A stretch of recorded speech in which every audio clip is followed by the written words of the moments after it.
They told us the stars were safe, that humanity was too fragile to ever reach us, that their wars and hunger and restless chaos would keep them chained to their pale blue prison.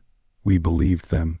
Every empire, every council, every ancient race believed the myth that the humans were a species destined to burn themselves out before they could ever trouble the galaxy.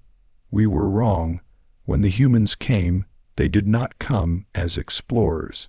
They came as survivors. Their homeworld was dying, poisoned by their own hands, and torn by storms that swallowed cities. But where others would have surrendered to the dark, they adapted.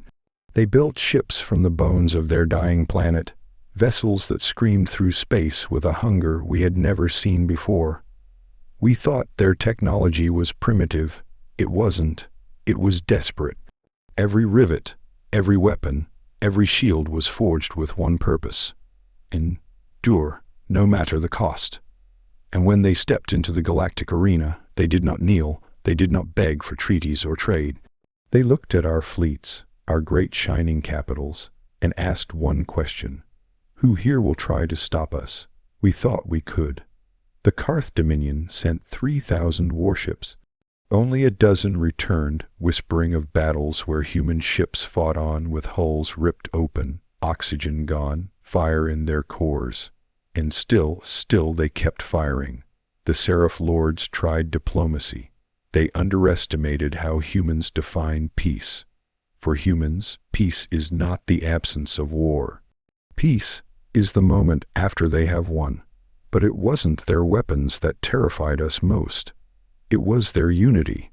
The galaxy is built on pride, on 1,000 species who each believe themselves supreme. But humans, they fight each other like no one else. And yet, the moment a threat comes from beyond, they stand as one. You cannot fracture them. You cannot bribe them. You cannot outlast them. And when the humans came, they brought something we did not expect. Not just their armies, not just their ships, but their stories. Tales of impossible victories, of standing against enemies too great to beat, and winning anyway. Stories that infected our own people, made them question why we obeyed the old empires. Entire worlds began to dream human dreams, to believe human lies, or human truths. Now, the galaxy does not ask if the humans will rule. It asks how long before they decide they already do. What happened when the humans came? Everything changed. Humans were never supposed to reach the stars, but they did, and the galaxy wasn't ready. They didn't arrive as explorers, they came as survivors, hardened by a dying world.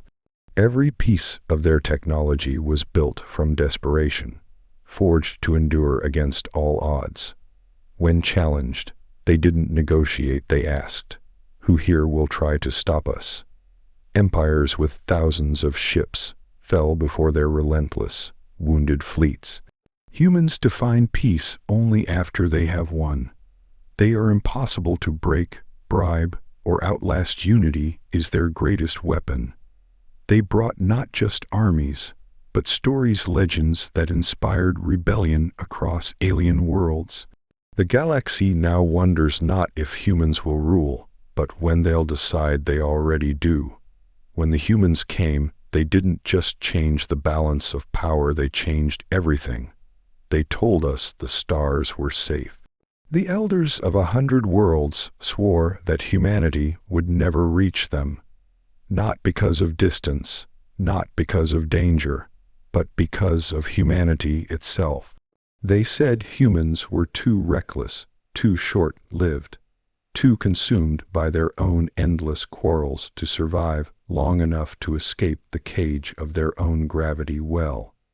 A dangerous species, yes, but a local one. Like a wildfire trapped in a single forest, burning fiercely, but inevitably consuming itself before it could spread. The galaxy watched them from afar, shaking its collective head at their wars, their polluted seas, their fractured nations. Every historian, every strategist, every politician repeated the same comfortable lie. They will never last long enough to trouble us.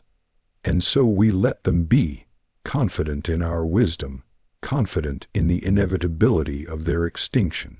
But extinction did not come. It never does for those too stubborn to die. The first rumors came quietly, whispered by traders who claimed to have seen ships of unfamiliar make skirting the edges of known space. Too angular, too crude to be the work of any civilized species, they said.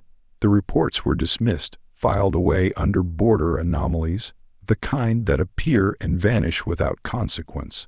After all, humans had no slipstream drives, no antimatter cores. How could they travel beyond their own moon without the galaxy's help? It was impossible. And then, one day, it was no longer impossible. They burst from their homeworld's orbit, not with sleek fleets of elegance and grace, but with vessels that looked like war given physical form, bristling with weapons, armored in scars from battles fought in the vacuum between their own worlds. No parade, no introduction, no request for membership in the galactic community. They did not arrive as emissaries, nor as wandering explorers seeking trade. They came as a tide, as if the very stars had been waiting for their arrival and now yielded them up like an overdue storm. The most astonishing thing was not their arrival. It was that they had survived long enough to make it. By every galactic metric, they should have torn themselves apart centuries ago. No other known species had climbed from savagery to spaceflight while dragging so much chaos in its wake. Famine, climate collapse, weapons of extinction wielded freely against their own kind. Civilizations on their world had risen and burned before they could even learn the names of the stars. And yet, every time they neared the brink, they clawed themselves back. Bloodied, limping, but somehow stronger. It became clear to us, far too late, that what we mistook for fragility had been the very thing that forged them. Where other species evolved in stability, they had evolved in catastrophe. Storms that leveled continents, plagues that erased cities, wars that ended ages. A lesser species would have broken. Humans learned to adapt, to fight harder, to endure longer than the disaster itself. And when there was nothing left to salvage, they built again. Not because they believed they would succeed, but because they refused to stop trying. We thought they would never escape their planet. In truth, their planet had been training them for the moment they did.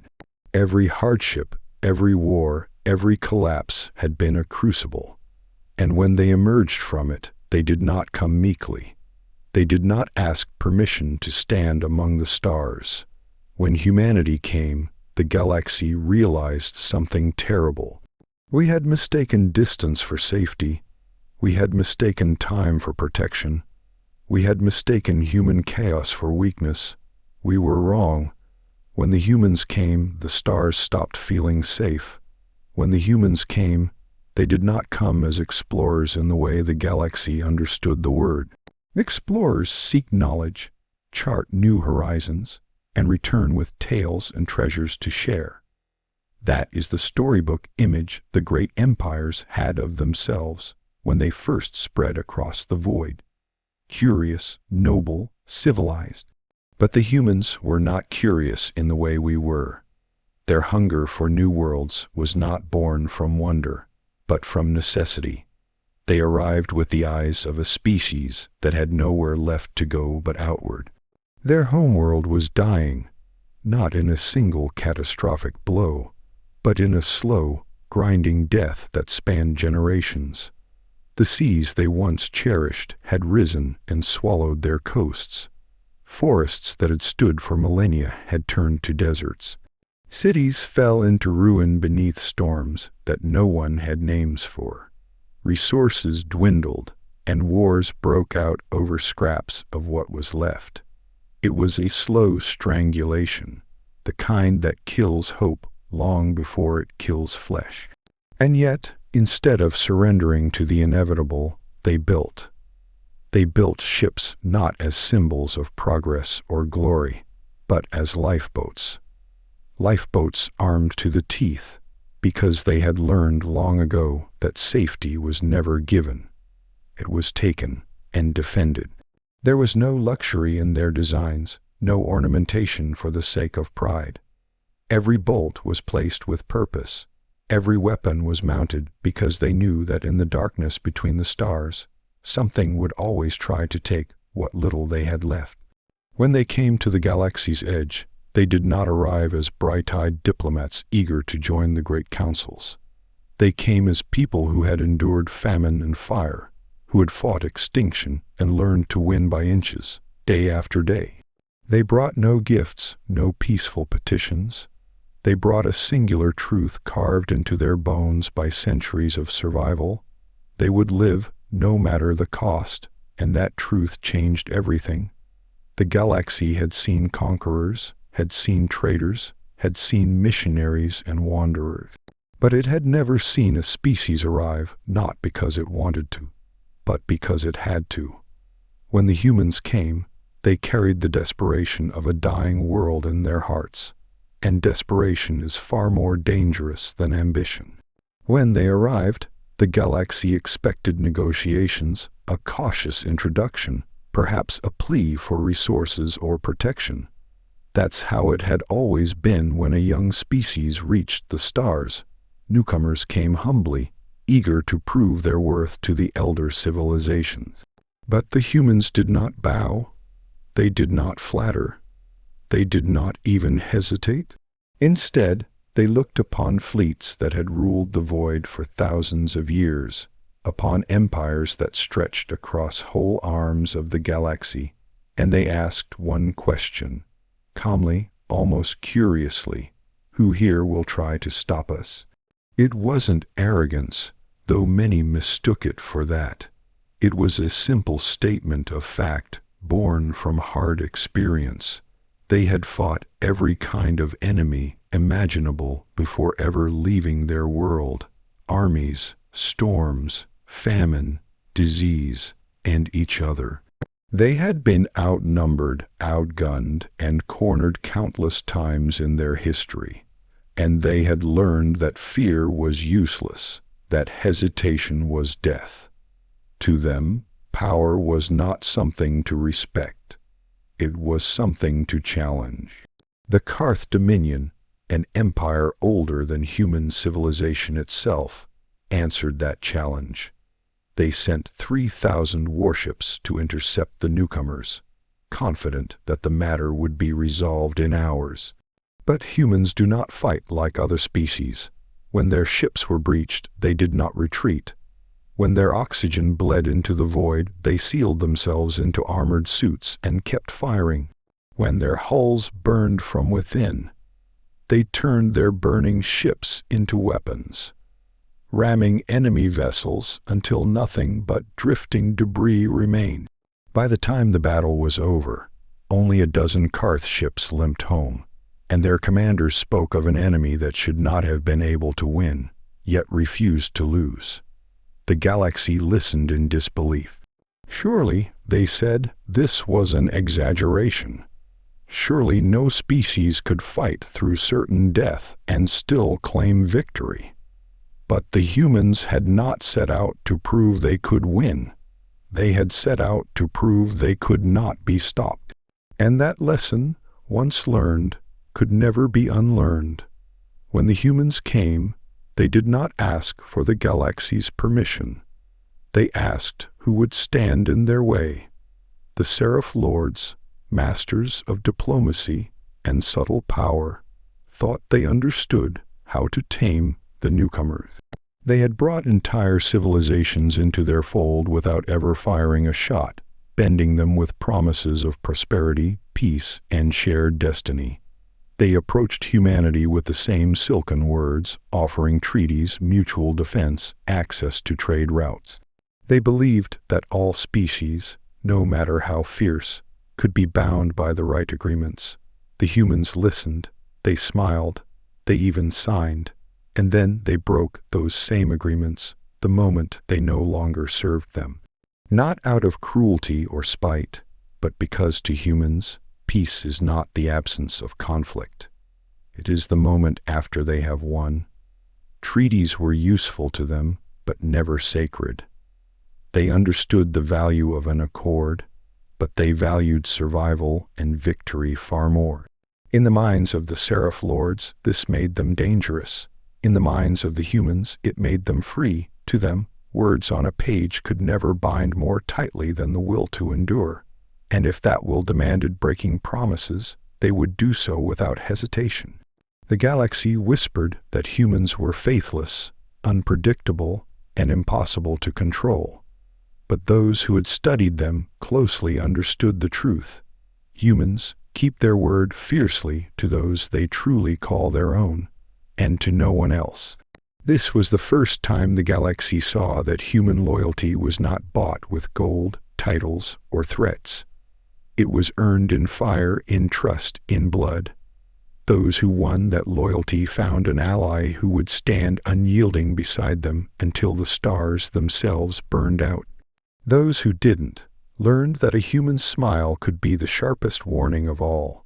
When the humans came, they taught the galaxy that peace was never given. It was claimed and kept by those strong enough to hold it. They called them impossible to break, but at first we thought it was just a myth. Every empire has legends about an enemy too stubborn to fall, stories told to frighten young officers and stir old veterans. Yet when the humans came, we discovered it was not legend. It was law. They were a people who could not be shattered in the ways the galaxy understood. Others could be conquered with overwhelming force.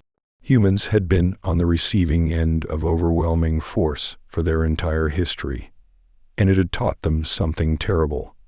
That pain was not the same as defeat. They had fought with their backs against walls that no longer stood, defended homes already burned to the ground, and still clawed victories from the ashes. Bribery failed because there was nothing they valued more than their own freedom. Threats failed because they had lived under the shadow of extinction too many times to fear it anymore. Even time failed, for humans do not wait quietly for a siege to end. They break the siege from within. If cut off, they turn what they have into weapons. If surrounded, they become the storm inside the walls. But their greatest weapon was not their ships or their guns. It was each other.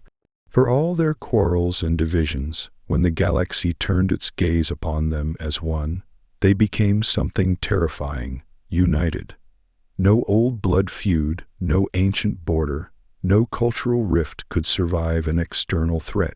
They would close ranks so tightly that not even the void could pass between them. It was then that the galaxy understood why humans were impossible to break. You could destroy their fleets, burn their worlds, take everything they owned. But the moment even one of them still stood, they would begin again, and again, and again. When the humans came, the galaxy learned that endurance can be deadlier than any weapon. They did not just bring ships and soldiers. They brought stories, not carefully woven myths like the empires told about themselves, polished and hollow. No, the humans carried raw, bleeding legends, tales of impossible stands, of wars fought with nothing left but willpower, of victories carved from certain death. And these stories were not kept to themselves. They spilled into the galaxy like a contagion. At first, they were dismissed as propaganda. The galaxy had heard it all before. Every young species exaggerates its triumphs to mask its vulnerabilities. But the strange thing about human stories was that they kept proving true. A battle that should have been lost. A human fleet had held out until reinforcements arrived, even after losing 90% of its ships. An outpost surrounded and outgunned. They fought for weeks without resupply, then broke through the siege with nothing but improvised weapons. The more the galaxy tried to discredit these tales, the more witnesses emerged to confirm them. And those who heard these stories, alien citizens under the rule of ancient empires, began to ask dangerous questions. If humans could stand against such odds and win, why couldn't they? If humans could defy rulers who had reigned for millennia, why should anyone obey without challenge? Rebellions began to whisper in the shadows, fueled not by human armies, but by human ideas. The old powers tried to ban the stories, to silence the voices that carried them. But stories are the one weapon no empire has ever been able to contain. They spread in the night, passed from worker to worker, soldier to soldier, parent to child, and with each telling, the humans became larger than life, symbols of defiance, avatars of the impossible. When the humans came, they brought not just war, but belief. And belief, once ignited, cannot be conquered. Entire worlds began to change, and it didn't happen with invasions or sieges. It happened quietly, dangerously, from the inside out. Colonies that had been under the heel of their empires for centuries started to speak differently, think differently. They began to dream human dreams, dreams of standing without fear, of fighting without certainty, of living without permission. It was the stories that did it first, planting seeds in minds that had never dared imagine another way. Then came the sightings. Human ships docking in forbidden ports, human soldiers walking through markets alongside alien traders, human captains shaking hands with locals the empires had long ignored. Wherever they went, humans carried themselves with the casual defiance of those who had never accepted chains as permanent. Rebellions that had once been crushed before they could breathe now found themselves fueled by something more dangerous than weapons: hope. It was intoxicating, infectious. The ancient powers called it contamination. The oppressed called it awakening, and it spread faster than any fleet could travel, because it moved in whispers, in glances, in the quiet realization that maybe the galaxy's order was not eternal after all. It wasn't that the humans overthrew worlds directly. Most times they didn't need to. They simply showed others that it could be done. 1,000 species had lived believing the weight on their backs was unshakable. The humans came and proved that weight could be thrown off, not with permission, but with will. When the humans came, they didn't just challenge empires. They made entire civilizations question why they obeyed them at all. The galaxy's question shifted. At first, it was what are the humans? Then it became how far will they go? But now it was something far more unsettling. When will they decide they already rule? It was not a question of if. That word had vanished from every discussion in every council chamber, every war room, every backroom deal between powers too afraid to speak of humans openly. Their influence was no longer measured by territory conquered, but by the weight of their presence. One human fleet entering a system could change its political gravity more than a century of diplomacy. One human envoy could sway entire planets with a few words. One human victory could shatter the morale of armies who had never faced them. And they had not yet tried to take the galaxy. That was the most terrifying part. Every power feared the day humanity stopped moving as scattered forces and began moving as one, because they knew there would be no stopping them then. Humanity did not need permission, did not need legitimacy, did not even need numbers to change the course of history. They only needed the decision. The galaxy watched, holding its breath, realizing that humans didn't measure power by how much they could destroy, but by how much they could endure. And when a species that endures decides to take, they do not stop until it is theirs.